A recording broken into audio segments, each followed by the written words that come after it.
This is Optimal Living Daily, episode 1819, In Defense of the Worry Warts, by Greg Audino of gregaudino.com, and I'm Justin Malik.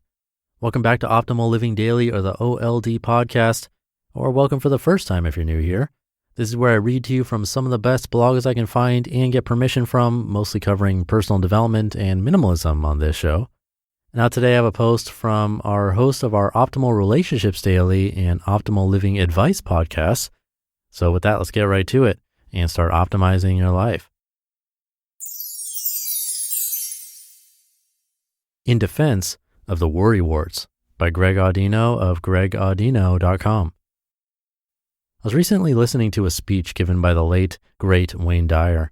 For those who don't know, Wayne Dyer was a very pivotal author and speaker in the field of self-development and has been referred to more than once as the father of motivation. His books have sold hundreds of millions of copies. His resume goes on and continues to speak for itself. As I was listening to the speech and enjoying myself and his teachings, there was one thing that popped out and caught my attention in particular, and that was his philosophy on worry. Simply put, Dyer insists that there is never a need to worry about anything because any object of worry falls into one of two categories, that which you can control and that which you can't control. If you can control it, then obviously you've got it handled because you have the power to decide the outcome. And if you can't control it, then your worries are senseless because there's no hope of you ever being able to alter the outcome of the situation, and you should instead surrender to that and be at peace with it. Take that in for a second. Sounds nice, sounds simple and true. As for me, I'd heard this idea before. A lot of good ideology in self-development is repurposed countless times over, usually because it's good ideology. Given Wayne Dyer's place in history, it's possible this thought started with him, I don't know. For the most part, I buy it. It's clear and it's sensible, so much so that I think just about anyone who hears it for the first time would understand it fully and breathe a sigh of relief. But I couldn't help but to think about how it would affect me or anyone else that heard it an hour later, or then a week later, a year later, and so on. I got to thinking that though it encourages a healthy relationship and mentality with our worries, the euphoric effects probably wouldn't last. And that's because there's a muddy in-between area falling into an undefined third category that Wayne Dyer didn't address, and to be fair, is probably much more relevant now than it was during the time of this speech. What I'm talking about are the situations in which our ability to control is still to be determined. The situations in which we can just about visualize ourselves reclaiming control with enough effort. This category is becoming increasingly more applicable as it's getting astronomically more fashionable to believe we can attain almost anything we want. Fewer people are allowing themselves or their communities to be silenced and limited as they feel they've been in the past, thus changing the rule book on what is and isn't possible. Though there is a great beauty in this, it's also quick to facilitate a new form of worry to step in, and that is the worry of, how can I figure out a way to turn what's out of my control into something that is in my control? It's this type of worry that keeps most people up at night and bridges the gap between the controllable and the uncontrollable. It is a question of our own ability to overcome.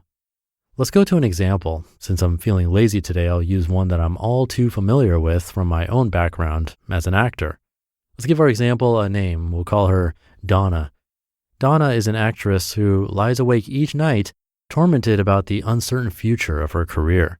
She can't snap her fingers and have the career she desires, so it's not in her control. Like all actresses, she's been told the truth 1,000 times, that it's out of her control. She's been told it's not about her talent, but being in the right place at the right time. She's been told there are literally hundreds of thousands of other actors trying for the same career with not nearly enough parts to go around.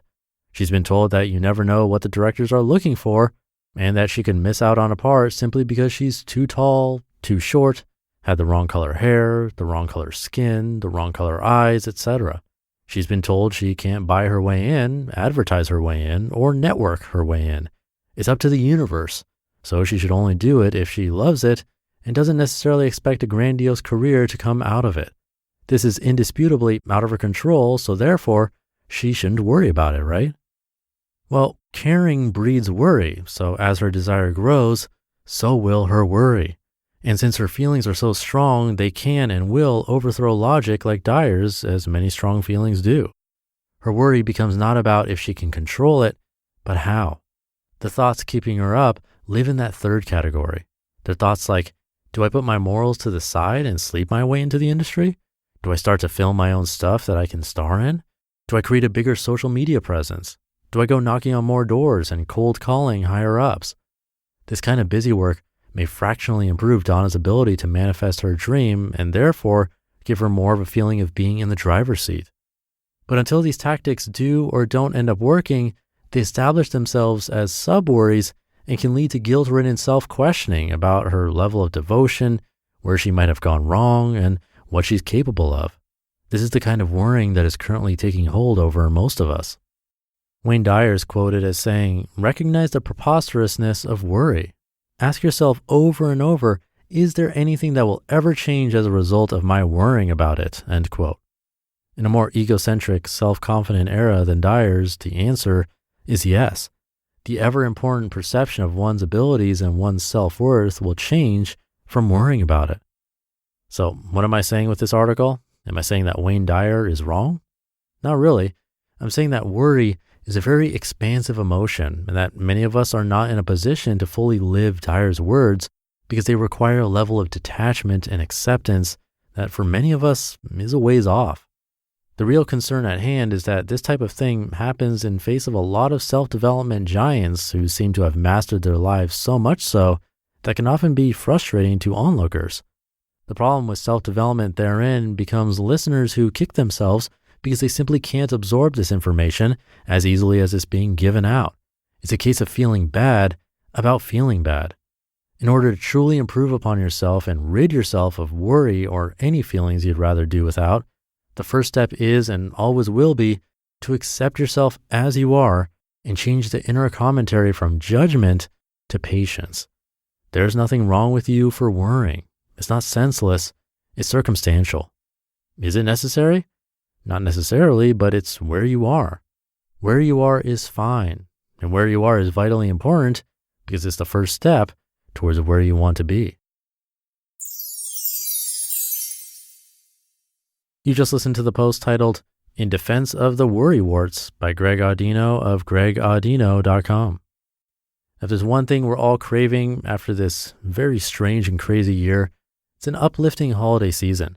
We want the celebrations, the community, and the conversations that will give us hope and inspiration going into 2021. That's why we all need Literati. Literati is a subscription book club that sends a beautiful book to your door each month, handpicked by world-renowned authors and leaders. Here on this show, I curate articles for you. Literati curates books for you. Every month, you'll get one paperback or hardcover book that's specific to your Luminaries Club, like Malala's Club Fearless or Stephen Curry's Club Underrated. These are life-changing books personally picked by awe-inspiring people with a personal foreword from your luminary. I got my hardcover this month and looking forward to another next month. So go to literati.com/optimal living to find your perfect book club and sign up today. Remember, no one else has book clubs like these. Go to literati.com/optimal living to get one book every month curated by today's leading authors and visionaries. They'll know I sent you when you go to literati.com/optimal living. Make your holidays unforgettable this year. And thank you to Greg. Dale Carnegie also wrote a popular book on the subject. It's called How to Stop Worrying and Start Living. It's a popular book, but I agree with Greg's point too. Some worrying is going to happen pretty much no matter what. It could be beneficial. And it's virtually impossible to eliminate all worry, and it might not be beneficial to do that anyway. If you can distinguish between those different levels of worry and become more aware of it altogether, though, there's definitely benefit there. My general advice often goes back to conscious awareness. And that is meditation, because it helps you become more aware of those little tiny thoughts and negativity spirals we get ourselves sucked into. Practicing meditation is a great way to bounce out of those. And often those negative spirals are built around worries, like what if this happens, and then that, and then that. Next thing you know, you ruined your own day and got mad at someone without anything even happening. That's mostly stemming from worries and fear. And catching that before it goes too far can really make a difference in your life, which is why I recommend meditation, but books and hopefully articles like these will help too. So thanks to Greg. Again, he's the host of both Optimal Relationships Daily and Optimal Living Advice. On Optimal Living Advice, he answers your life questions. You can send one in to advice@oldpodcast.com. Thank you for being here and listening to me and for subscribing to the show. It's the only way I've been able to continue doing this. It's by you subscribing and coming back to listen every day. So thank you. It means a lot. I'll be back tomorrow reading to you where your optimal life awaits.